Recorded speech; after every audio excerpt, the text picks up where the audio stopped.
A semana passada, ao redor do mundo, amigos, vamos descobrir os acontecimentos importantes ao redor do mundo na semana passada. Número 1. Quando a Covid-19 surgiu, o mundo inteiro perdeu muito, mas também aprendeu muito. Mesmo que tenhamos esquecido algumas dessas lições ao longo do caminho, agora é hora de lembrá-las. O mais importante, use máscaras, mantenha pelo menos 2 metros de distância, aumente a imunidade e lave bem as mãos, porque a Covid está a se espalhar novamente. Em apenas algumas horas, foram registrados 164 casos na Índia. E não é só na Índia. De acordo com dados da OMS, foram registrados 23.200 casos em todo o mundo. Se não tomarmos as devidas precauções a partir de agora, isso pode se tornar um grande problema. O lado ligeiramente positivo desta vez é que o sistema imunológico do nosso corpo e os nossos médicos já sabem como combater a Covid, então a perda de vidas pode ser bastante reduzida.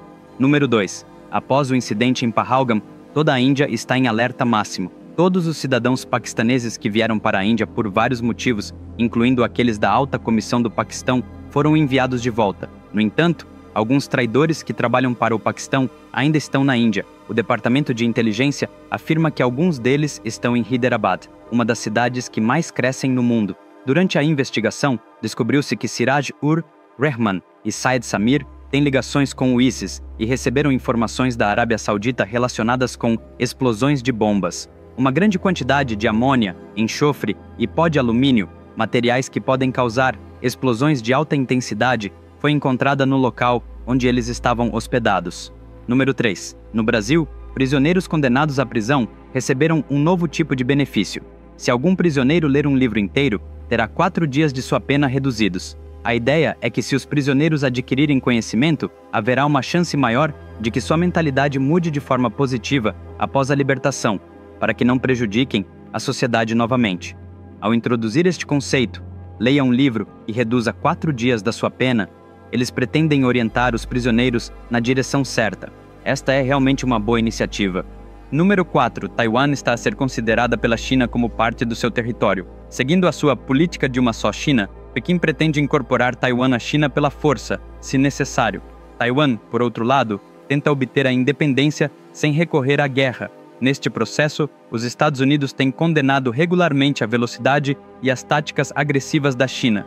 Recentemente, autoridades americanas têm espionado para ver se a China pode enviar seu exército para Taiwan.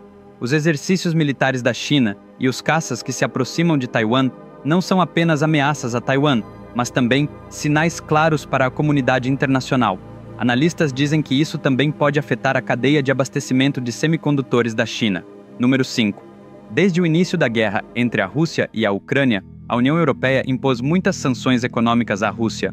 No entanto, como a Rússia continua a sua ação militar contra a Ucrânia, os países da UE querem pressionar mais a Rússia. Recentemente tem havido discussões agressivas dentro da UE sobre a imposição de sanções ainda mais rigorosas, qualquer coisa para causar um golpe econômico à Rússia. Se a força financeira da Rússia for reduzida, automaticamente a sua capacidade de travar uma guerra diminuirá. A UE está a concentrar-se principalmente em bloquear as receitas da Rússia provenientes do petróleo e do gás natural. As sanções existentes já tiveram algum impacto financeiro na Rússia, mas a UE pretende infligir mais danos, restringindo os fundos do Banco Central Russo, proibindo as viagens de empresários e empresas russas que ajudam a construir a economia russa e congelando os ativos russos. Podem também incluir a proibição da exportação de tecnologia avançada para a Rússia. A ideia é isolar a Rússia de todos os países, embora isso também prejudique a UE devido à sua dependência do petróleo russo. Ainda assim, cerca de 30 países querem apoiar a Ucrânia, não lhes deixando outra escolha se não tomar estas decisões. A UE acredita firmemente que isolar a Rússia irá pôr fim à guerra. Amigos, acreditariam que ler uma história muito interessante pode mudar toda a vida de uma pessoa? Acreditaria que simplesmente ler essa história aos seus filhos pode ensinar-lhes todos os valores de que precisam na vida? Acreditaria que para qualquer problema que esteja enfrentando ou possa enfrentar, uma solução pode ser encontrada apenas lendo uma única história? Sim, é possível. Somente com a maior epopeia já contada na história da humanidade, o Mahabharata. Esta história é 100 vezes mais magnífica do que qualquer filme de sucesso. é um desafio. A versão do Mahabharata, escrita no estilo de Vikramaditya, está disponível como uma história completa em 2 volumes, em formato impresso e e-book na Amazon e em 43 outras lojas online. Está disponível em 54 idiomas em todo o mundo. Forneci links na descrição deste vídeo. Encomende já, porque isto não é apenas um livro, é uma biblioteca para a sua vida. Número 6. Na física quântica, um dos problemas há muito sem solução é a gravidade quântica. A teoria da relatividade de Einstein descreve a gravidade como a curvatura do espaço e do tempo, enquanto a mecânica quântica lida com o comportamento das células primárias, partículas subatômicas. Combinar essas 2 teorias é um grande desafio para os cientistas. No entanto, eles anunciaram recentemente a descoberta de uma nova teoria relacionada à gravidade quântica. Essa teoria sugere novas maneiras de explicar como a gravidade funciona nas menores escalas do espaço e do tempo. Pode ser um grande passo em direção a uma teoria de tudo. Essa nova perspectiva pode diferir das teorias existentes, como a teoria das cordas ou a gravidade quântica em loop, e pode nos ajudar a entender como a gravidade se comporta em situações extremas, como buracos negros e o Big Bang. Número 7. A poluição por plástico é um dos maiores problemas ambientais que assolam o mundo. Quando os resíduos plásticos se espalham, eles se decompõem em micro ou nanoplásticos microscópicos. Um estudo recente mostra que esses nanoplásticos têm um impacto inesperado nos ecossistemas. De acordo com essa pesquisa, os nanoplásticos podem absorver de forma muito eficaz íons de metais pesados, como chumbo e cádmio, na água e no solo. Essas partículas microscópicas de plástico atuam como condutoras de metais pesados, ajudando-os a entrar em fontes de água, solo e até mesmo alimentos.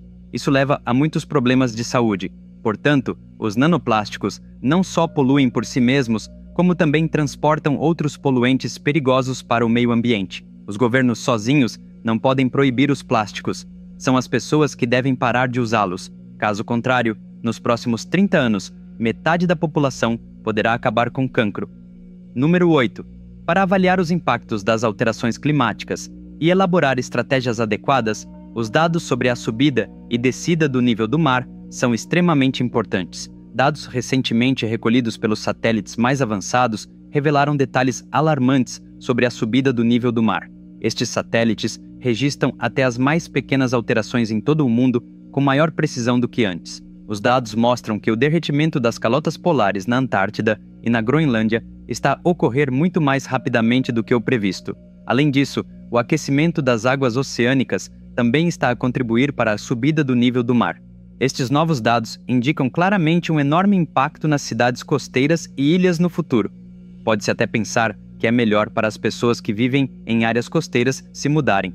Os dados sugerem fortemente que, se quisermos reduzir os danos causados pela subida do nível do mar, devemos começar a tomar planos eficazes e medidas de segurança agora mesmo. Número 9. No setor agrícola, a tecnologia está a evoluir rapidamente, especialmente com a inteligência artificial, IA. Relatórios recentes mostram o uso claro da IA na agrotech. Se ocorrer algum problema com uma cultura, a IA analisa e oferece soluções, levando a rendimentos mais elevados. Ela diz-lhe como usar os seus recursos de forma otimizada para obter melhores resultados, reduzindo os custos agrícolas e aumentando significativamente os lucros. Por exemplo, drones e sensores baseados em IA podem monitorizar a saúde das culturas e detectar precoces pragas ou doenças. Eles também podem analisar dados sobre a saúde do solo, os níveis de umidade e as condições meteorológicas, recomendando qual cultura plantar, quanta água e fertilizante usar e assim por diante, reduzindo o desperdício de água e o uso de produtos químicos, beneficiando o ambiente. Robôs agrícolas que plantam sementes, removem ervas daninhas e colhem já estão a fazer o seu trabalho com mais precisão do que os humanos, reduzindo a necessidade de trabalho manual. Especialistas dizem que, no futuro, a agricultura dependerá fortemente de dados e IA. Amigos, vamos nos encontrar novamente na próxima segunda-feira à noite, às 17 horas. Não se esqueçam de encomendar o livro Mahabharata que escrevi. Os links estão na descrição deste vídeo. E se ainda não se inscreveram no meu canal, inscrevam-se agora mesmo. Até lá, cuidem-se. Tchau!